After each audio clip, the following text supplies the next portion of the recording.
शहीद बाबा दीप सिंह जी की फतेह सारे कबूल करियो।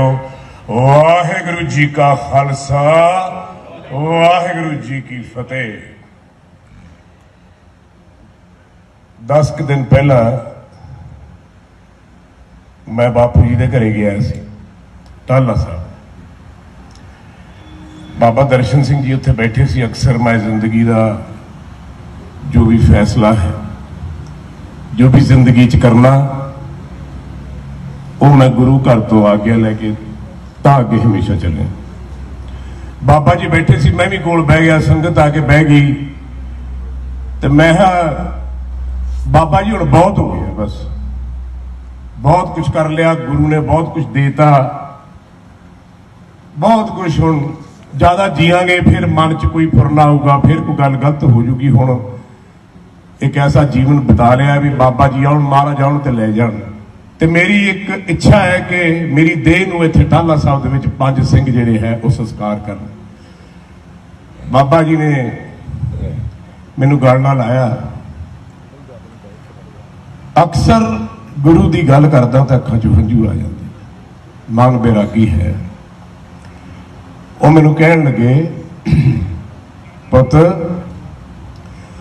अजे बहुत ड्यूटी लगनी है गुरु घर वालों, अजे बहुत जोड़ना है, बड़ा काम गुरु ने आख्या है। गुरु घर चों सुनेहे आए हैं। बाबा जी कहते अजे पुत नूं आखो इहो जिहियां गल्लां नहीं करीदियां, अजे बहुत कुछ कर, तेरी बहुत ड्यूटी लगनी। मैं रो पिया, मैं पैर फड़ ले, रोन लग गया। ते मेरा जद भी इहो जिहा कोई गल चलती है तो मैं भुब्बा मार के रोन लग जाना, क्योंकि मैं अपने गुरु नूं अपना प्यो ते अपना ईष्ट समझदा। चलो जी, मैं उत्थों चल पिया। मैनूं नहीं सी पता भी आ कुछ होना इत्थे।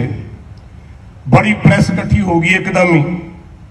मैं घरे पहुंचा, 10 12 15 प्रेस वाले सज्जन मित्र सारे आ गए जी, इंटरव्यू करनी है जी, ऐ हो गया जी, फलाना हो गया।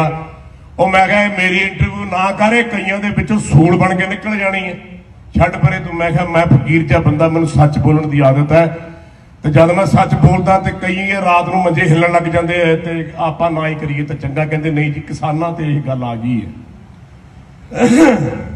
मैं बाबा जी नूं टैलीफोन करया, मैं कहा जी आह गल है। कहते पुत्र जा 2 पर्चियां लिख के बाबा दीप सिंह जी के चरणों च रख दे, अद्धा घंटा बैठ के पाठ कर, एक पर्ची ते लिख के तुरना ते दूजी पर्ची ते लिख के नहीं तुरना।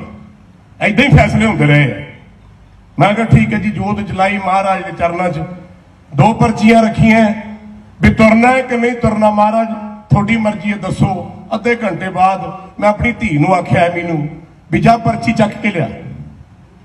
पर्ची चक्की, उहदे लिखिया सीगा तेरी कौम नूं लोड़ है तुरना है। तो मैं आके अज पहली बारी थोड़े को इत्थे के खड़ा होया। आपां सारे इकट्ठे क्यों होए हैं, मैं तुहानूं ये दसना चाहुंदा। तुहानूं अपना इतिहास याद है? हिंदुस्तान दे विच 2000 साल, सुनियो जवानों, तुहानूं ये चीज़ां पढ़ाइयां नहीं होणियां किसी। 2000 साल 3000 साल इस धरती ते की हुंदा रहा तुहानूं पता है?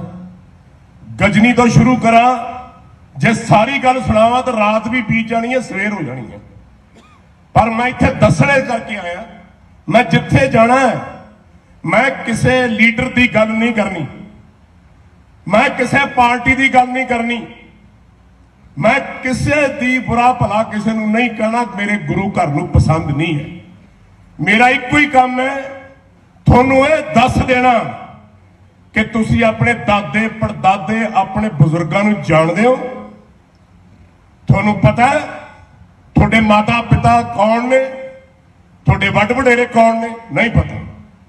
मैं 90% तो ज्यादा आ सारे जिहड़ी यूथ है इहनूं पुछया किसी ने, तो मैनूं मैं चादरा कुर्ता पाया सी, NRI फैमिली आई सी, ये मैनूं कहंदे थोड़े कोल कपड़े है नहीं, चादर बन्नी है बैड ते सौण वाली। मैं शाबाश, जिउंदा वसदा रह तू, ते जिउंदा वसदा रह तेरा मां प्यो जिन्हें तेनूं ये नहीं दस्सिया कि तेरे वड वडेरे चादरा कुर्ता पा के हड़ बह के तेन कनेडा भेजा, अमरीका भेजा। ये साडा हाल है। बाबर ने बंदे भेजे, जाओ भाई हिंदुस्तान का हाल पता करके आओ, फतेह करने। उन्हें सारे पंडित लोग, ब्राह्मण लोग, ऊट नीच सब कुछ इन्हों की बनाई हुई है। ये उत्थे बैठे सी तो आगे पूछता भी जे किसी ने हमला करता तो की करोगे? हमारे पास बहुत बड़े बड़े मंत्र हैं, चलाएंगे कुछ नहीं होगा, तलवारें भी रुक जाएंगी, तोपें भी रुक जाएंगी, क्या बात करते हो तुम? उन्हें जाके बाबर को आख्या भी वो तो ऐ कहते कहते लै भी काम ही सूत आ गया भरा, ये तो काम ही सौखा है। जेड़े मंत्र पढ़ के तोपां नूं रोकदे है, मंत्र पढ़ के तलवारां नूं रोकदे है भाई, तो फिर कब्जा करना तो बहुत छेती की गल है। तो तुहानूं पता होगा कि 3 महीने दे विच बाबर दिल्ली के तख्त ते बैठ गया सी। उस तो बाद की होया तुहानूं सारिआं नूं पता है, लेकिन साडे नौजवानों नूं नहीं पता की होया। मुड़ के गुरुआं नूं जन्म लेना पिया। औरंगजेब बारे कोई जानदा इत्थे जवान आदमी कि कौन सी? नहीं जानदा। मैं थोनू औरंगजेब बारे दसदा कि औरंगजेब की सी, क्योंकि गल मैं जाके किते होर जोड़ देनी है, ध्यान नाल सुनिओ जी। औरंगजेब वो आदमी सी जिहड़ा कहंदा सी मैं दुनिया दे विच इक्को ही धर्म रखना, ते तेग बहादुर साहब दे नाल वार्तालाप भी यही हुई सी, बड़े सत्कारयोग, कि जी मैं इक्को धर्म रखना चाहना, क्योंकि लोकी धर्मां पिछे ही लड़ते हैं। और एक गल सच भी है, साडे हिंदुस्तान च मौजूद है अज भी। गुरु तेग बहादुर जी कहन लगे, जे तू धक्के नाल सारिआं नूं इक्को धर्म रखना है तो फिर रब भी सारिआं दी शक्ल इक्को जी बनाउंदा, किसी दी शक्ल किसी नाल मिलदी नहीं। ये बगीचा तरह तरह के फुल नाल चंगा लगदा, एक जिहड़ा फुल है वो रब नूं मंजूर नहीं, आपां रब दी खिलवाड़ी दे नाल तुरना। गल्लां बातां होंदियां रहियां, अखीर च उन्हें सीस मंग लिया, सीस देना पिया। उस तो बाद की होया तुहानूं सारिआं नूं पता है। 10वें पातशाह 9 साल दे सी उदों। ये मैं गल्लां तुहानूं तां सुणाउणा क्योंकि शायद तुहाडे अंदर सुत्ती हुई आत्मा गुलामी दी जिहड़े गुरु साहब तोड़ के गए सी, शायद जाग पे। गल पंजाब दी ते पंजाब दे किसानां दी आपां करन आए हां। इत्थे काहदे वास्ते इकट्ठे होए आ? पंजाब दे किसानां वास्ते। डॉक्टर की लोड़ कदे कदे पैंदी है, वकील की लोड़ कदे कदे पैंदी है, जज की, पुलिस वाले की, SSP की कदे कदे लोड़ पैंदी है। किसान की लोड़ 3 टाइम रोज पैंदी है, क्योंकि ढिड भरना होंदा उन्हें। एक किसान का रुतबा है, एक किसान का दर्जा है, ते किसान नूं की गया अन्नदाता। दाता किहनूं कहिंदे? परमेश्वर, अकाल पुरख। जिमीदार वास्ते गुरु साहब ने कहा यह अन्नदाता है, इनू पूजिया करो। और अज इस जिंदगी दे इस टिकाणे उत्ते आके मैनू सारे जवाब दिओ भी पंजाब दी धरती दा यह हाल की नहीं। दसो एक आदमी मैनू जवाब दे उठ के कि अज पंजाब दी धरती ते जो हो रहा है इस तरह क्यों हो रहा है? इस साडे करके हो रहा है, साडे वड वडेरियां करके हो रहा है। मास्टर तारा सिंह ਉਹਨੂੰ ਤੁਸੀਂ ਲੀਡਰ ਬਣਾ ਕੇ ਭੇਜਿਆ ਪਾਰਟੀਸ਼ਨ ਵੇਲੇ, ਇਹ ਠੀਕ ਹੈ ਗੱਲ? ਠੀਕ ਹੈ ਕਿ ਠੀਕ ਨਹੀਂ? ਉਹਨੂੰ ਭੇਜਿਆ, ਇਹ ਕਿਹਾ ਜਾ ਭਾਈ ਅੰਗਰੇਜ਼ਾਂ ਨੇ ਕਿਹਾ ਆਪ ਦਾ ਪੰਜਾਬੀ ਸੂਬਾ ਲੈ ਲਓ। ਮੈਂ ਖਾਲਿਸਤਾਨ ਦੀ ਗੱਲ ਨਹੀਂ ਕਰ ਰਿਹਾ, ਪੰਜਾਬੀ ਸੂਬਾ ਆਪਾਂ ਸਾਰੇ ਪੰਜਾਬੀ ਆ, ਜਿਹਦੇ ਵਿੱਚ ਸਾਰੇ ਕੌਮ ਦੇ ਸਾਰੇ ਧਰਮਾਂ ਦੇ ਬੰਦੇ ਇੱਕ ਦੂਜੇ ਨਾਲ ਰਹਿੰਦੇ। ਗੱਲ ਠੀਕ ਹੈ? ਮਾਸਟਰ ਤਾਰਾ ਸਿੰਘ ਦਿੱਲੀ ਜਾਂਦਾ, ਮੈਂ ਹਜੇ ਤੁਹਾਨੂੰ ਬਹੁਤ ਐਗਜ਼ਾਮਪਲ ਦੇ ਸਕਦਾ। और उत्थे जाके माउंट बैटन ने सारा कुछ तैयार किया होया ते रात नूं जवाहर लाल नेहरू जी साडे प्रधानमंत्री उन्होंने ले जाते हैं। मास्टर तारा सिंह कैसी बात करते हो? अरे भाई आम तो दोनों भाई हैं सके, एक मां की पेट से पैदा हुए हैं, ये नाखून और मांस का रिश्ता है, कभी खत्म हो सकता है। देखो क्या डाना अमिताभ बच्चन को बोल रहे बंदा। और मास्टर तारा सिंह सवेरे 4 बजे तक बैठा, यह फैसला कर लिया कि सानू पंजाबी सूबे की लोड़ नहीं, साडा वड वडेरा लीडर पार्टीशन तो बाद वाला, शायद तुहानूं याद होगा। ਔਰ ਸਵੇਰੇ ਨੇ ਮਾਊਂਟਬੈਟਨ ਨੂੰ ਕਿਹਾ ਜੀ ਸਾਨੂੰ ਮੈਨੂੰ ਪੰਜਾਬੀ ਸੂਬਾ ਨਹੀਂ ਚਾਹੀਦਾ, ਅਸੀਂ ਤਾਂ ਇਕੱਠੇ ਰਵਾਂਗੇ। ਮੈਂ ਰਿਕਾਰਡਡ ਸਟੇਟਮੈਂਟ ਹੈ ਲਾਰਡ ਮਾਊਂਟਬੈਟਨ ਦੀ ਤੇ ਵਿੰਸਟਨ ਚਰਚਿਲ ਦੀ ਮੇਰੇ ਕੋਲ ਪਈਆਂ ਨੇ। ਮੈਂ ਕਦੇ ਪੋਲਿਟਿਕਸ ਮੱਥਾ ਨਹੀਂ ਸੀ ਮਾਰਨਾ ਚਾਹੁੰਦਾ, ਪਰ ਹੁਣ ਮਾਰਨਾ ਪੈ ਰਿਹਾ ਤੁਹਾਡੇ ਲੋਕਾਂ ਕਰਕੇ। ਉਹ ਲਿਖਦਾ ਹੈ ਔਰ ਕਹਿੰਦਾ ਆਪਣਾ ਪਾਕਿਸਤਾਨ ਮੁਸਲਮਾਨਾਂ ਨੇ ਲੈ ਲਿਆ, ਤੁਸੀਂ ਪੰਜਾਬੀ ਸੂਬਾ ਲੈ ਲਿਆ, ਮਾਸਟਰ ਤਾਰਾ ਸਿਆ ਨਹੀਂ ਤਾਂ ਤੈਨੂੰ ਇਹ ਜੁੱਤੀ 'ਚ ਪਾਣੀ ਪਿਆ ਕਰਨਗੇ, ਤੁਹਾਨੂੰ ਤੁਹਾਡੇ ਸਿਰ ਲਾ ਲੈਣਗੇ, ਤੁਹਾਡੀਆਂ ਪੱਗਾਂ ਲੈ ਜਾਣਗੇ, ਤੁਹਾਡੀਆਂ ਧੀਆਂ ਭੈਣਾਂ ਕੱਢ ਕੇ ਲੈ ਜਾਣਗੇ, ਤੁਹਾਡੀਆਂ ਕੁੜੀਆਂ ਨੂੰ ਰੇਪ ਕਰ ਦੇਣਗੇ। ਇਹਨਾਂ ਨੂੰ ਤੁਸੀਂ ਬਰਦਾਸ਼ਤ ਨਹੀਂ। ਅਸੀਂ 150 ਸਾਲ ਹਿੰਦੁਸਤਾਨ ਤੇ ਰਾਜ ਕੀਤਾ, ਸਾਨੂੰ ਪਤਾ ਕਿ ਇਹ ਲੋਕ ਕਿੱਦਾਂ ਦੇ ਨੇ। ਮੈਂ ਕਿਸੇ ਦਾ ਨਾਂ ਤਾਂ ਨਹੀਂ ਲਿਆ ਨਾ, ਕਿਸੇ ਨੂੰ ਦੁੱਖ ਵੀ ਨਹੀਂ ਲੱਗਣਾ ਚਾਹੀਦਾ ਇਸ ਗੱਲ ਦਾ। ਜਦ ਸਾਡੇ ਲੀਡਰ ਸਾਹਿਬਾਨ, ਮੈਂ ਪੋਲੀਟੀਕਲ ਫੈਮਿਲੀ 'ਚ ਜੰਮਿਆ, ਮੇਰਾ ਫੁੱਫੜ ਨਰਿੰਜਨ ਸਿੰਘ ਤਾਲਿਬ ਪ੍ਰਤਾਪ ਸਿੰਘ ਕੈਰੋਂ ਸੀਐਮ ਸੀ, ਉਦੋਂ ਕਾਂਗਰਸ ਦਾ ਪ੍ਰਧਾਨ ਸੀ। ਮੇਰੀ ਜਵਾਹਰ ਲਾਲ ਨਹਿਰੂ ਦੀ ਗੋਦ 'ਚ ਮੇਰੀ ਫੋਟੋ ਹੈ, 2 ਗੁੱਤਾਂ ਕੀਤੀਆਂ, 5 ਸਾਲ ਦਾ ਸੀ। ਇੰਦਰਾ ਜੀ ਦੇ ਘਰ ਨਾਲ ਮੇਰਾ ਬਹੁਤ ਸਾਂਝ ਰਹੀ ਹੈ ਸੰਜੇ ਜੀ ਕਰਕੇ। ਇਹ ਕੀ ਵਜ੍ਹਾ ਹੈ ਕਿ ਅਹਿਮਦ ਸ਼ਾਹ ਅਬਦਾਲੀ 40-40 ਹਜ਼ਾਰ ਕੁੜੀਆਂ, ਮੁਟਿਆਰਾਂ, ਜਨਾਨੀਆਂ ਹਿੰਦੁਸਤਾਨ ਤੋਂ ਲਿਜਾ ਕੇ ਅਬਦਾਲੀ ਬਾਜ਼ਾਰ ਲਾਉਂਦਾ ਹੈ, ਉੱਥੇ ਟਕੇ ਟਕੇ ਸਿਰ ਸਾਡੀਆਂ ਧੀਆਂ ਭੈਣਾਂ ਵਿਕਦੀਆਂ। ਇਹ ਵੀ ਸੱਚ ਹੈ, ਸੱਚ ਹੈ, ਬੋਲੋ ਤਾਂ ਸਹੀ। ਸਿਰ ਤਾਂ ਹਿਲਾ ਦੋ ਮਾੜਾ, ਜੇ ਤੁਹਾਨੂੰ ਹਿਸਟਰੀ ਦਾ ਪਤਾ ਹੈ ਤਾਂ ਠੀਕ ਹੈ। ਇਸੇ ਤਰ੍ਹਾਂ ਪੰਜਾਬ ਤੋਂ ਦਿੱਲੀ ਕਿੱਡਾ ਦੂਰ ਹੈ, ਇਹ ਅੱਖੀ ਵੇਖੀਆਂ ਗੱਲਾਂ ਤੇ ਸੁਣੀਆਂ ਗੱਲਾਂ ਦੱਸ ਰਿਹਾ, ਕਿਸੇ ਦੀ ਗੱਲ ਨਹੀਂ ਕਰ ਰਿਹਾ। ਇੱਥੋਂ ਸਾਡੇ ਲੀਡਰ ਸਾਹਿਬਾਨ ਜਾਂਦੇ ਨੇ, ਤੁਸੀਂ ਵੋਟਾਂ ਪਤਾ ਕਿਵੇਂ ਪਾਉਂਦੇ ਹੋ? ਇੱਕ ਬੋਤਲ ਫੀਮ ਤੇ ਭੁੱਕੀ ਲੈ ਕੇ ਵੋਟ ਜਿਹਨੂੰ ਮਰਜ਼ੀ ਪਾ ਦਿੰਦੇ। ਇਹ ਕਿਰਦਾਰ ਆਪਾਂ ਪੰਜਾਬੀਆਂ ਨੇ ਆਪਣਾ ਬਣਾਇਆ, ਇਸ ਕਰਕੇ ਦੁੱਖ ਆ ਰਿਹਾ। ਗੁਰੂ ਤੋਂ ਬੇਮੁਖ ਹੋਇਆ, ਇਸ ਕਰਕੇ ਦੁੱਖ ਆ ਰਿਹਾ। और उस लीडर की भी बोली लाई जाती है, तुम्हारी कीमत क्या है? 10 लाख, 15 लाख, 5 करोड़, 10 करोड़। जिन्हें गड्ढा लगते चलाया हो तो 10 करोड़ बहुत वड्डी रकम होती है, 100 करोड़ बहुत वड्डी रकम होती है। मैं कहता हुंदा सी अपने बुजुर्गों को, मैं कहा 2 बाजार लगते जिंदगी च। मैं कहा फुफड़ तुहाडा, मैं कहा जीजा है अपने पिताजी नूं, ये बाजार लाउंदे दिल्ली, एक बाजार लगता अहमद शाह अब्दाली दे उत्थे। की लिखिया? हाँ जी, आजा काका बह जा, सुन ला, मैं तेरे पते की गल करी जांदा। आही तो गल है, जब बुजुर्ग बोलता तो सुनते नहीं, तुहानूं पता नहीं मैं की बोलदा, पहला सुन लै प्लीज, ठीक है। आ साडी जवानी, मैं बड़ा दुख होता है कि मैं थोड़ी हिस्ट्री सुना रहा, तुसीं वाजा मार। एनीवे कोई गल नहीं, अपने ना इस करके ਉਹ ਮੈਂ ਫਾਦਰ ਨੂੰ ਕਿਹਾ ਦੂਜਾ ਬਾਜ਼ਾਰ ਦਿੱਲੀ ਲੱਗਦਾ, ਅੱਜ ਵੀ ਲੱਗਦਾ, ਮੇਰੇ ਨਾਲ ਜ਼ਿਆਦਾ ਪ੍ਰੈਸ ਰਿਪੋਰਟਰ ਜਾਣਦੇ ਆ, ਇਹ ਮੇਰੇ ਕੋਲ ਆਉਂਦੇ ਨੇ ਇੰਟਰਵਿਊ ਕਰਨ, ਕਹਿੰਦੇ ਭਾਜੀ ਡਰ ਬਹੁਤ ਲੱਗਦਾ। ਮੈਂ ਕਿਹਾ ਮੇਰੇ ਨਾਲ ਸੱਚੀ ਗੱਲ ਕਰੀ, ਮੈਂ ਠੋਕਵੀਂ ਗੱਲ ਕਰਨੀ ਹੈ, ਗੁਰੂ ਦੇ ਹਾਜ਼ਰ ਨਾਜ਼ਰ ਗੱਲ ਕਰਨੀ। ਇਹ ਕਸੂਰ ਸਾਡੇ ਨੇ, ਇਹ ਕਿਤੇ ਨਹੀਂ ਲਿਖਿਆ ਵੀ ਮੇਰਾ ਚਿੱਟਾ ਦਾੜਾ ਹੋ ਗਿਆ ਮੈਂ ਬਹੁਤ ਸਿਆਣਾ। ਸਿਆਣਾ ਆਦਮੀ ਉਹ ਹੈ ਜਿਹੜਾ ਆਪਣੇ ਗੁਰੂ ਨਾਲ ਜੁੜਿਆ ਹੈ, ਸਿਆਣਾ ਆਦਮੀ ਉਹ ਹੈ ਜਿਹੜਾ ਉਸ परमात्मा नाल जुड़िया है। गीता पढ़ो, कृष्ण महाराज जी का उपदेश, क्या बात है, क्या लिखा है। रामचंद्र जी बारे पढ़ो, गुरुओं बारे पढ़ो, पीरा पैगंबरा बारे पढ़ो, अपने ईष्ट बारे पढ़ो। हरीश चंद्र जी राजा राजान, उन्होंने तुलसीदास जी कहते, राजा ये हुनर तू कित्थों सीखिया है कि तू दान भी दिना है तो सिर झुका के रोन भी लग जाना।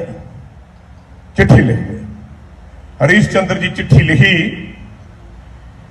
देन वाला कोई होर है, भेजण वाला कोई होर है। ये लोग समझते हैं मैं दान दे रहा, इस करके शर्म नाल मेरा सिर झुक जाता है। कुर्सी देन वाला परमात्मा, आवाम च बसदा रब। आप सच्चे मन नाल अज तक जे वोट पाई है किसी ने तो मैं अपना सीस चुका देंगे। एक मैं दूल्हा तो नहीं बनया, मैं बरातां बड़ियां देखियां, विनोद शर्मे दियां पहलियां इलैक्शनां ਉਹਦਾ ਬਾਪੂ ਸਾਡੇ ਪਿੰਡ ਦਾ ਜਵਾਈ। ਮੇਰੇ ਪਿਓ ਨੇ ਕਿਹਾ ਨਿਭਾਉਣੀ ਹੈ ਤਾਂ ਨਿਭਾਈ ਹੈ ਤੁਰ ਤੱਕ, क्योंकि बाएं जना की पकड़िए सिर दीजिए बाएं ना छोड़िए, हिस्ट्री है। आज किसान की हालत साडे करके हुई। जट नूं बेचारे नूं की पता। हुण जद मैं जट कहना एवें ना ला लिओ जी, जट की गल करदा। जट मीन जिमीदार, जिहड़ा जमीन ते खेती करदा वो जट है। ये हालात असीं खुद कीते। अज बंदे तुहानूं मारन नूं तैयार आ, तुहाडी जमीनां लैण नूं तैयार आ। मैं एक सवाल पुछण लग्या, जिन्हां ने हरमंदर साहब ढाता, जिन्हां ने साडा गुरु घर दे टुकड़े टुकड़े करते, उन्हां वास्ते पंजाब कोई बहुत वड्डी चीज है? दसो मैनूं। बिल नहीं जा वापस होना, मेरी गल नोट कर लियो जे, बिल वापस नहीं होना। मैं ललकार के गल कह रहा। होना पता की है? बॉर्डर ते आउणगियां बंदूकां, ਇੱਥੇ ਆਊਗੀ फौज, ਇੱਥੇ ਆਊਗੀ पुलिस। पंजाब की धरती ਨੂੰ ਟੁਕੜੇ ਕਰਨ ਵਾਸਤੇ ਇਹ ਜਹਾਜ਼ ਆ ਨਾ ਬੰਬ भी ਸਿੱਟ ਸਕਦੇ ਆ। याद रखियो, ਅੱਜ ਦੀ ਗੱਲ फकीर कह के चला जाऊगा। ये ਉਹੀ हाल होना है जो बाबर वेले हुंदा सी, ये ਉਹੀ हाल होना है जो औरंगजेब वेले हुंदा सी, ये ਉਹੀ हाल होना जो अंग्रेज़ां वेले हुंदा सी। ये बीज असीं बीजिया है। जिदन तुसी सारे पंजाबी, सारे किसान एक गल समझ लोगे कि मैं वोट पाउणी है, पहले मैं देख ला योगराज सिंह किड्डे पानी च बोलता तो बहुत है, गल्लां बड़ियां करता है। 10 बंदे ने कहता जी साडा तू सीएम है, और पहले नूं ठणका के तो देख लो किते साला भज ना जावे। कल नूं ठणकाई दा किवें है? मैं तरीका दसदा। गुरु गोबिंद सिंह जी महाराज एक दिन बैठे सी तख्त-ए-ताज ते, एक बंदा आया, हाँ बाबा जी वाहिगुरू जी का खालसा वाहिगुरू जी फतेह। की गल है? कहता बड़ा उच्ची बोलता। कहता गल ये है बाबा जी बंदूक बना के लिया 1 किलोमीटर तक मार करूगी, केड़ी गल है? कहते अच्छा चल फिर। कहता इनू टेस्ट करिए, जमाइए, आ जरा सामने खड़ा हो। वो कहता महाराज मैं बंदूक बनाई है, कोई तुसी मेरे ते जमाउण लग गए। कहते फिर बनाइए देखिए सी किड्डी दूर तक मार करती है। वो कहता जी मैं पहले अपनी जनानी नूं पुछया। वो घरे चला गया, उन्हें घरे जाके जनानी नूं कहा यार बाबा जी ताए कहते हैं। उसकी जनानी कहती जाई ना, ये कमला ਇਹਦਾ की है, ये तो हरेक नूं डाह लेदा कहा नहीं जाना। उस सवेरे जाके कहता जी मैं नहीं कर सकता। उस तो बाद गुरु साहब कहते कोई गल नहीं, लै अपने ਸਿੰਘਾਂ ਨੂੰ बुलाउणा। ਤੇ ਇੱਕ ਪਿਓ ਤੇ ਇੱਕ ਆਪਣਾ ਉਹਦਾ ਮੁੰਡਾ ਉੱਥੇ ਲਿੱਦ ਚੱਕ ਰਹੇ ਸੀ। ਉਹਨਾਂ ਨੇ ਆਵਾਜ਼ ਮਾਰੀ, ਉਹ ਕਹਿੰਦਾ ਪਹਿਲਾਂ ਮੈਂ ਸੁਣੀ ਹੈ। ਪਿਓ ਕਹਿੰਦਾ ਪਹਿਲਾਂ ਮੈਂ ਸੁਣੀ ਹੈ, ਮੇਰੇ ਤੇ ਗੋਲੀ ਚਲਾਓ। ਗੱਲ ਸਮਝ ਆਈ ਮੇਰੀ? ਮੈਂ ਕੀ ਕਹਿਣਾ? ਗੁਰੂ ਸਾਹਿਬ ਕਹਿੰਦੇ ਕੁਛ ਨਹੀਂ ਕਰਨਾ, ਦੇਖਣਾ ਹੀ ਸੀ, ਦਿਖਾਉਣਾ ਸੀ ਤੇਰੇ ਤੇ ਮੇਰੇ ਸਿੰਘਾਂ 'ਚ ਕੀ ਫਰਕ ਹੈ। ਅੱਜ ਉਹ ਮੌਕਾ ਆ ਜਾਣਾ ਬੜੀ ਛੇਤੀ, ਜਿੱਦਣ ਸਾਹਮਣੇ ਤੁਹਾਡੇ ਟੈਂਕ ਵੀ ਖੜੇ ਹੋਣਗੇ, ਕਿਉਂਕਿ ਆਪਾਂ ਮੰਨਣਾ ਨਹੀਂ ਨਾ। ਇਹਨੇ ਬਣਾਇਆ 120 ਕਿੱਲੇ ਤੇ ਆਪਦਾ ਇਹ ਜਿਹੜਾ ਸ਼ੈੱਡ ਹੈ, ਇਹਨੂੰ ਅੱਗ ਵੀ ਲੱਗ ਸਕਦੀ ਹੈ, ਇਹਨੂੰ ਲੋਕ ਫੂਕ ਵੀ ਸਕਦੇ ਆ, ਲੋਕ ਮਰ ਵੀ ਸਕਦੇ ਆ, ਸ਼ਾਇਦ ਕਿਸੇ ਨੂੰ ਪਤਾ ਨਹੀਂ। ਪਰ ਮੈਂ ਦੱਸ ਦਿੰਨਾ, ਹੁਣ ਆਪਣੀ ਇੱਜ਼ਤ ਤੇ ਆਪਣਾ ਪੰਜਾਬ ਬਚਾਉਣ ਵਾਸਤੇ ਸਿਰਾਂ ਦੀਆਂ ਅਹੂਤੀਆਂ ਦੇਣੀਆਂ ਪੈਣੀਆਂ। ਮੈਨੂੰ ਕਿਸੇ ਨੇ ਪੁੱਛਿਆ ਬਾਬਾ ਦੀਪ ਸਿੰਘ ਜੀ ਦਾ ਪੁੱਤਰ ਹੈ ਤੂੰ, ਉਹਨੇ ਤਾਂ ਸੀਸ ਤਲੀ ਤੇ ਰੱਖ ਕੇ ਜੰਗ ਲੜੀ, ਆਜ਼ਾਦ ਕਰਾਇਆ ਗੁਰੂ ਘਰ। ਜੇ ਕੱਲ ਨੂੰ ਕਿਸਾਨਾਂ ਤੇ ਪੰਜਾਬ ਦੀ ਧਰਤੀ ਤੇ ਯੋਗਰਾਜ ਸਿੰਘ ਲੋੜ ਪੈ ਗਈ, ਦੱਸ ਕੀ ਕਰੇਗਾ? ਮੈਂ ਤੁਹਾਡੇ ਚਰਨਾਂ ਦੀ ਕਸਮ ਖਾ ਕੇ ਕਹਿਣਾ, ਪੰਜਾਬ ਧਰਤੀ ਮਾਂ ਹੈ, ਇਸ ਕੁੱਖ ਦੀ ਕਸਮ ਖਾ ਕੇ ਕਹਿਣਾ, ਜਿੰਨੀਆਂ ਗੋਲੀਆਂ ਪਹਿਲਾਂ ਮੈਂ ਖਾਊਂਗਾ ਆਪਣੇ ਹਿੱਕ 'ਚ ਖਾਊਂਗਾ, ਜੇ ਨਾ ਖਾਵਾਂ ਕਹਿ ਦੇ ਮੈਂ ਆਪਣੀ ਮਾਂ ਦਾ ਨਹੀਂ ਜੰਮਿਆ। ਗੱਲ ਇੱਥੇ ਮੁੱਕਣੀ ਹੈ। और मेरी ललकार है, जब मर्जी आ जाओ जे, ना थोड़ा बिल मंजूर करना है, ना थोनू इत्थे वड़न देना है, ते जे वड़ना तो साडियां लाशां दे उत्तों दी जाए। हुण मंजूर है? किहड़ा ऐसा आदमी है इत्थे जिहड़ा आके इत्थे मैनूं आखे योगराज सिंह सीस दस कित्थे लेना? गुरु साहब ने आख्या ना 80,000 दा पंडाल, मैनूं एक सीस चाहिदा, 10,000 भज गए। दूजा सीस चाहिए 20,000 भज गए, तीजा सीस चाहिए सारा पंडाल ही खाली हो गया पंजवें सीस तक। जाके माता जी को चले गए, गुरु कमला हो गया, थोड़ा पुत कमला हो गया, जा दफा जो तुम अपने गुरु ते यकीन नहीं है। ਤੇ ਗੁਰੂ ਸਾਹਿਬ ਜਦ ਵਾਪਸ ਆਏ ਤੇ ਜਿਹੜੇ ਬਚੇ ਸੀ ਨਾ, ਲੈ ਜੀ ਤੁਸੀਂ 6ਵੀਂ ਵਾਰੀ ਨਹੀਂ ਆਏ, ਅਸੀਂ ਤੇ ਆਪਦਾ ਵੀ ਸੀਸ ਦੇਣਾ ਸੀ। ਕਹਿੰਦੇ ਕੋਈ ਨਹੀਂ ਅਜਮਾ ਲਾਂਗੇ, ਅਜ਼ਮਾਇਸ਼ ਹੋ ਜਾਣੀ ਹੈ। ਇਹ ਬਿੱਲ ਪਾਸ ਹੋ ਗਿਆ, ਧੱਕੇ ਨਾਲ ਲੈਣਗੇ ਜ਼ਮੀਨਾਂ ਤੋਂ। ਤੁਹਾਡੇ ਘਰੇ ਵੜ ਕੇ ਤੁਹਾਡੀਆਂ ਭੈਣਾਂ, ਤੁਹਾਡੀਆਂ ਧੀਆਂ, ਤੁਹਾਡੀਆਂ ਜਾਇਦਾਦਾਂ ਲੋਕ ਨਾ ਖੋਣ। ਇਹਨਾਂ ਜਦੋਂ ਮੇਰਾ ਨਾ ਦਾੜਾ ਤੇ ਮੁੱਛ ਮੁੰਨਦੇ ਹੋ। ਇਸ ਕਰਕੇ ਮੈਂ ਕਹਿੰਦਾ ਹਰ ਆਦਮੀ ਕੋਲ ਅਸਲਾ ਹੋਣਾ ਚਾਹੀਦਾ। ਦੇਗ ਤੇਗ ਫਤਿਹ ਇੱਕ ਔਰਤ ਚੱਕ ਕੇ ਲੈ ਗਏ। ਮੁਗਲ ਕਿੰਨੇ ਸੀ? 5, ਤੁਸੀਂ ਕਿੰਨੇ ਸੀ? 50 ਲੱਖ। ਲੜਤ ਤੁਹਾਡੀ ਜ਼ਿੰਦਗੀ ਤੇ 50 ਬੰਦੇ 5 ਬੰਦਿਆਂ ਨੂੰ ਮਾਰ ਨਾ ਸਕੇ, ਆਪਣੀ ਧੀ ਤੋੜਦੀ। ਬਾਬਾ ਜੀਤ ਸਿੰਘ ਜੀ ਲੈ ਬਚਾ ਕੇ, ਕਾਕਾ ਮੂੰਹ ਨਾ ਫੇਰ ਮੇਰੇ ਵੱਲ ਵੇਖ, ਮੈਨੂੰ ਪਤਾ ਤੈਨੂੰ ਸ਼ਰਮ ਆਉਂਦੀ, ਇੱਧਰ ਦੇਖ, ਮੈਂ ਤੈਨੂੰ ਕਹਿ ਰਿਹਾ। ਬਾਬਾ ਜੀਤ ਸਿੰਘ ਜੀ ਲੈ ਕੇ ਆਏ, 10ਵੇਂ ਪਾਤਸ਼ਾਹ ਨੇ ਸੁਨੇਹਾ ਘੱਲਿਆ ਕਿ ਬੀਬੀਆਂ ਨੂੰ ਆਖੋ ਸ਼ਸਤਰ ਸਿੱਖੋ, ਵਿਦਿਆ ਲਓ, ਸ਼ਸਤਰ ਆਪਣੇ ਕੋਲ ਰੱਖੋ। ਐ ਮੇਰੇ ਪੰਜਾਬ ਦੇ ਕਿਸਾਨੋਂ, ਮੇਰੇ ਪੰਜਾਬ ਦੇ ਨੌਜਵਾਨੋਂ, ਮੇਰੇ ਪੰਜਾਬ ਦੇ ਭਰਾਵੋ, ਸੰਤ ਜਰਨੈਲ ਸਿੰਘ ਪਿੰਡਰ ਵਾਲੇ ਕਹਿੰਦੇ ਹੁੰਦੇ ਸੀ, ਜਿਸ ਬੰਦੇ ਕੋਲ, ਸਿੱਖ ਦੀ ਗੱਲ ਨਹੀਂ ਕਰ ਰਿਹਾ, ਹਰੇਕ ਦੀ ਗੱਲ ਕਰਦਾ, ਆਪਣੇ ਬਚਾਓ ਵਾਸਤੇ ਸ਼ਸਤਰ ਨਹੀਂ, ਉਦਾਂ ਦਾ ਜਿਹੋ ਜੀ ਭੇਡ ਹੁੰਦੀ ਹੈ ਉਹਨੂੰ ਬੰਨ ਕੇ ਕੋਈ ਵੀ ਲਿਜਾ ਸਕਦਾ। ਲੇਕਿਨ ਸ਼ਸਤਰ ਉਦੋਂ ਚੱਕਣਾ ਜਦ ਆਪਣੀ ਈਨ ਤੇ ਗੱਲ ਆ ਜਾਏ। ਸ਼ਸਤਰ ਉਦੋਂ, ਪ੍ਰਸ਼ਾਸਨ ਨੂੰ ਸ਼ਸਤਰ ਸਾਰਿਆਂ ਨੂੰ ਦੇਣੇ ਚਾਹੀਦੇ ਆ। ਤੁਸੀਂ ਆਪਣੇ ਪਰਿਵਾਰ ਨਾਲ ਜਾ ਰਹੇ ਹੋ, ਆਪਣੀ ਧੀ ਨਾਲ ਜਾ ਰਹੇ ਹੋ, ਇੱਕ ਕੁੜੀ ਚੋਰੀ ਜਾ ਰਹੀ ਹੈ, 5 ਬੰਦਿਆਂ ਨੂੰ ਪੈ ਜਾਂਦੇ ਆ। ਜੇ ਉਸ ਧੀ ਰਾਣੀ ਦੇ ਕੋਲ 9mm ਟੰਗਿਆ ਹੋਊਗਾ ਨਾ, ਤੇ ਫਿਰ ਕਈਆਂ ਨੂੰ ਤਾਂ ਲੱਕੋਂ ਲੈ ਲੂਗੀ ਕਿ ਲੈ ਲੂਗੀ। ਤੇ ਤੁਸੀਂ ਆਪਣੇ ਪਰਿਵਾਰ ਨਾਲ ਤੁਰੇ ਜਾਂਦੇ ਹੋ, ਤੁਹਾਡੇ ਪਰਿਵਾਰ ਦੇ ਵਿੱਚ 10 ਗੱਡੀਆਂ ਆ ਗਈਆਂ, ਘੇਰ ਲੀਆਂ ਤੁਹਾਨੂੰ 20 ਬੰਦਿਆਂ ਨੇ, ਤੇ ਕੀ ਕਰੋਗੇ? ਲੈ ਜਾ ਭਾਈ ਮੈਨੂੰ ਛੱਡ। ਇੱਕ ਇਹ ਹੁੰਦਾ ਰਹੇ, ਉਹਨਾਂ ਨੇ ਤੁਹਾਨੂੰ ਵੀ ਨਹੀਂ ਛੱਡਣਾ, ਉਹਨਾਂ ਨੂੰ ਵੀ ਲੈ ਜਾਣੇ। ਇਸ ਕਰਕੇ ਸਮਾਂ ਆ ਰਿਹਾ, ਮੈਂ ਕਹਿ ਕੇ ਚੱਲਿਆ, ਨਾ ਮੈਂ ਲੀਡਰ, ਨਾ ਮੈਂ ਸੀਐਮ, ਮੈਂ ਬਾਬਾ ਦੀਪ ਸਿੰਘ ਜੀ ਦਾ ਬੇਟਾ, ਗੁਰੂ ਘਰ ਦਾ ਕੂਕਰ ਮੇਰੇ ਕੜਾ ਪਾਇਆ। ਮੈਂ ਵੀ ਕੁੱਤੇ ਵਾਂਗੂ ਝਾਕ ਰਿਹਾ, ਮੇਰਾ ਮਾਲਕ ਕਦ ਮੈਨੂੰ ਦੁੱਖ ਪਾਊਗਾ ਜਦ ਮੈਂ ਮਰੂੰਗਾ। ਮੈਂ ਕੁਝ ਨਹੀਂ ਲੈਣਾ, ਲੇਕਿਨ ਜੇ ਗੁਰੂ ਘਰ ਚ ਆਵਾਜ਼ ਆਈ, ਗੁਰੂ ਘਰ ਤੋਂ ਹੁਕਮ ਆਇਆ, ਮੈਂ ਸਹੁੰ ਖਾ ਕੇ ਕਹਿੰਦਾ ਧਰਤੀ ਮਾਂ ਦੀ ਸਹੁੰ, ਮੈਨੂੰ ਕਿਸਾਨਾਂ ਦੇ ਚਰਨਾਂ ਦੀ, ਕਿਉਂਕਿ ਤੁਸੀਂ ਸਾਰੇ ਖੁਦਾ ਦੇ ਬੱਚੇ ਹੋ, ਤੁਹਾਡੇ 'ਚ ਖੁਦਾ ਵਸਦਾ, ਇਸ ਕਰਕੇ ਤੁਹਾਡੇ ਚਰਨਾਂ 'ਚ ਮੇਰਾ ਸੀਸ ਝੁਕਦਾ। ਮੈਂ ਤੁਹਾਡੇ ਚਰਨਾਂ 'ਚ ਨਮਸਕਾਰ ਕਰਦਾ, ਕਿਉਂਕਿ ਤੁਹਾਡੇ 'ਚ ਰੱਬ ਵਸਦਾ, ਤੁਹਾਡੇ ਖੁਦਾ ਵਸਦਾ। ਰੱਬ ਦੇ ਵਾਸਤੇ ਅੱਜ ਵੀ ਮੌਕਾ, ਗੁਰੂ ਨਾਨਕ ਦੇਵ ਜੀ ਤੋਂ ਲੈ ਕੇ 10ਵੇਂ ਪਾਤਸ਼ਾਹ ਤੱਕ 350 ਸਾਲ ਲੱਗ ਗਏ ਸਮਝਾਉਂਦੇ, ਜਹਾਂਗੀਰ ਨੂੰ, ਬਾਬਰ ਨੂੰ, ਹਮਾਯੂੰ ਨੂੰ ਨਹੀਂ ਮੰਨੇ। 10ਵੇਂ ਪਾਤਸ਼ਾਹ ਨੇ ਚਿੱਠੀ ਲਿਖੀ, ਪਹਿਲੀ ਗੱਲਬਾਤ ਕਰ ਲਈਏ, ਉਹ ਕਹਿੰਦਾ ਤੂੰ ਹੈ ਕੌਣ।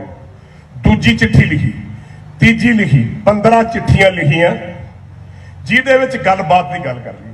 ਤੂੰ ਆਪਦਾ ਜੀ, ਮੈਨੂੰ ਆਪਦਾ ਜੀ ਲੈਣ ਦੇ, ਮੈਂ ਆਪਦੀ ਗੱਲ ਦੱਸਣਾ ਹੈ ਖੁਦਾ ਦੀ, ਤੂੰ ਆਪਣੀ ਅੱਲਾ ਦੀ ਗੱਲ ਕਰ। ਉਹਨੇ 15ਵੀਂ ਚਿੱਠੀ ਤੋਂ ਬਾਅਦ ਇਹ ਆਖਿਆ ਕਿ ਮੈਂ ਤੇਰਾ ਵੰਸ਼ ਰਹਿਣ ਨਹੀਂ ਦੇਣਾ। ਗੁਰੂ ਸਾਹਿਬ ਚਿੱਠੀ ਲਿਖ ਕੇ ਕਹਿੰਦੇ ਤੂੰ ਵੰਸ਼ ਦੀ ਗੱਲ ਕਰਦਾ, ਮੈਂ ਮੁਗਲ ਰਾਜ ਨਹੀਂ ਰਹਿਣ ਦੇਣਾ, ਦੇਖਾਂਗੇ ਕੀ ਹੁੰਦਾ। ਫਿਰ ਕੀ ਕੁਝ ਨਹੀਂ ਹੋਇਆ ਤੁਹਾਨੂੰ ਪਤਾ ਸਾਰੇ ਨੂੰ। ਕਿੰਨੇ ਸਿਰ, ਕਿੰਨੀਆਂ ਔਰਤਾਂ ਦੇ ਬੱਚੇ ਕੱਟ ਕੇ, ਹਾਰ ਪਵਾ ਕੇ। ਇਹ ਉਹ ਧਰਤੀ ਹੈ।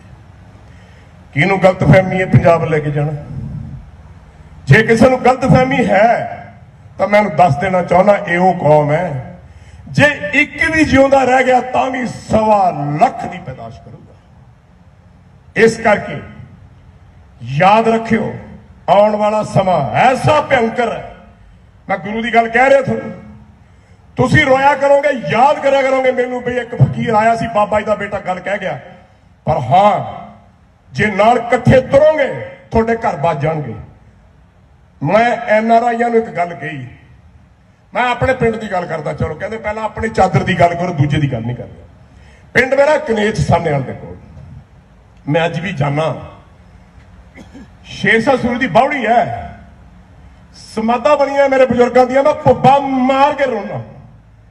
कोठियां वड्डियां वड्डियां, जमीनां, उस कोठियां ते लोग बैठ के बीड़ियां पींदे हैं। मेरे उस परिवार वड्ड वडेरियां दी हिक ते चढ़ के लोग शराबां पींदे हैं। मैं सारे कनेडा अमरीका च जिन्ने मेरे चाचे ताए फलाने फलाने फलाने सो कॉल बसदे ने, मैंने कहा लख लानत थोड़ी जिंदगी दे। कोई इहो जिहा भी पुत्तर है जिहड़ी अपनी मां नूं छड्ड के बाहर जाके ऐश करदा, बाहर कोठियां, बाहर गड्डियां, बाहर मैं हुण की आखा किहड़ा किहड़ा काम नहीं सो तुसीं करदे। लेकिन इस पंजाब की धरती ते रह के जिन्ने भी बाहर गए ने, असीं की करिए जी, हालात ही इहो ਜਿਹੇ सी। मैं कहा फिर हालात तो गुरुओं के भी इहो ਜਿਹੇ सी, हालात तो पंजाब उत्ते बहुत कुछ बने। हर बच्चा तुसीं अपना बाहर भेजना चाहो, इफेक्ट है। मेरा बच्चा सुखी बसे, जिथे मेरे दी गल आऊगी उत्थे तेरी नहीं होनी, और जिथे तेरी गल होगी उत्थे खुदा दी गल होगी। मैं इहदे लई मरना, मैं इहदे लई मरना। मैं रोटी खावा ना खावा, राजान कैसा होना चाहिए राजा। मेरी प्रजा ने रोटी नहीं खाती, मैं नहीं खानी। मेरी प्रजा नंगे पैर फिरती है, मैं भी नहीं जुत्ती पाउनी। अच्छा बच्चों, बिल पास किया सी, थोनू नहीं पसंद आया, कोई गल नहीं, मैं थोड़ा रहनुमा। रहनुमा कहते पिता नूं, की कह रहे जी मैं, पिता परमेश्वर जिहड़ा अन्नदाता, थोनू नहीं बिल पसंद आया ला आ जांदा, कोई गल नहीं। जे गल कोई कर ले, लोगों के हित की गल कर ले, तो उसकी बल्ले बल्ले है कि नहीं है। सो मैं बेनती करदा, पहले तो धन्नवाद करदा, मेरी इन्नी औकात नहीं सी कि मैं थोड़े लोगों के सामने कुछ बोला, पर एक गल मैं जाते जाते फिर कहना, अपने आप को कायम कर लो, वर्जिश करया करो। अज मैं लाली नूं कह के हटिया, घंटा पाठ करया करो, नशे पत्ते बंद कर दिओ, चंगी खुराक खाओ, बच्चों को सिखाओ, अपना पंजाब छड्ड के ना जाओ। जेड़े बाहर बैठे टैलीफोन ते मेरे नाल गल्लां करदे आ ते स्नेह घल्लदे, मैं उन्होंने कहना चाहना, जिन्ने तुसीं NRI हो सारे कनेडा अमरीका आस्ट्रेलिया सारे छड्ड के पैसा लैके पंजाब जाओ, आओ जंग लड़िए। ले जे एक भी आ जाए मेरी मुछ मन, क्यों गुरु साहब होना दे ना कोई एक सियाड़ की रजिस्ट्री है, एक सियाड़ की रजिस्ट्री है। गुरु नानक देव के ना 10वें पातशाह तक एक किला है। मैं सारी जिंदगी अज तक ना पैसे की गल की, ना मैं दौलत की गल की। मैं जिथों बख्शिया गया राणे वाले संतां तो, ये भी सुना दिया थोनू, आ योगरा तत्ता बहुत गालां बड़ियां करदा, बोलदा बड़ा चंगी है, ਇਹਦਾ ਕੀ ਕਰੀਏ। मैं कहा सिर च गोली मारो ਤਾਂ ਗੱਲ ਬਣਨੀ नहीं, मैं उड़ा तुकी दियागा। मेरे माता जी 12 साल का पैंडा करके वड्डी भैन पहले विआह च मेरे पिता जी जाते हैं। संत राणे वाले पुछते भाई कनेज वालियां बीबियां आईयां, मंगो की मंगना। कहते जी घर च एक बूटा ला लिया। संत सोच पै गए, कहते अरदास करो संगतों। अंदर चले गए भोरे च, बाहर आए घंटे डेढ़ घंटे बाद, कहते बह जाओ भाई इत्थे पुत्र दिया गुरु घर दा, पुत्र गुरु घर दा देंगा बाबा दीप सिंह जी का लाडला, पर जद भी बोलूगा मूंह चो अग निकलूगी, गालां कढ़िया करूंगा। उन्होंने पसंद नहीं कि किसी नाल धक्का हुंदा होए, हो सकता आपके लीड़े भी ला के दे दे, आपकी जायदाद भी लोगों दे दे, सांभ लोगे। मां कवली बेचारी कहती कोई नहीं, मां नूं पुत्र चाहिए होंदा ना, ये कहती जी बर्फ वाला दे दो, तसीली भी नाल ही दे दो बर्फ की, फिर ठीक है। कहते कोई नहीं जी सांभ लांगे। इस करके शुरू तो लैके हुण तक उदा ही जिहो जिहा गुरु नूं थापड़ा दिता उदा ही रहूंगा। लेकिन एक गल जरूर बचन देना, जे गुरु महाराज ने चाहया, गुरु घर ने चाहया, थोड़ी आवाज हुई तो थोड़े पिछे मैं अरदास करदा, थोड़े चरणों च। मोहे मरने का चाव है, मैं मरूं तो गुरु के द्वार। मेरी मौत होवे सच्चे पातशाह, ऐसी मौत होवे कि मैं पंजाब की धरती ते रहन वाले ਕਿਸਾਨ ਤੇ ਪੰਜਾਬ ਦੀ ਧਰਤੀ ਤੇ ਰਹਿਣ ਵਾਲੇ ਇੱਕ ਇੱਕ ਜੀ ਤੇ ਉੱਤੇ ਆਪਣੇ ਖੂਨ ਦਾ ਛਿੱਟਾ ਦੇ ਸਕਾਂ, ਨਹੀਂ ਤਾਂ ਮੈਨੂੰ ਹੋਰ ਕੋਈ ਮੌਤ ਮਨਜ਼ੂਰ ਨਹੀਂ। ਵਾਹਿਗੁਰੂ ਜੀ ਕਾ ਖਾਲਸਾ, ਵਾਹਿਗੁਰੂ ਜੀ ਕੀ ਫਤਿਹ।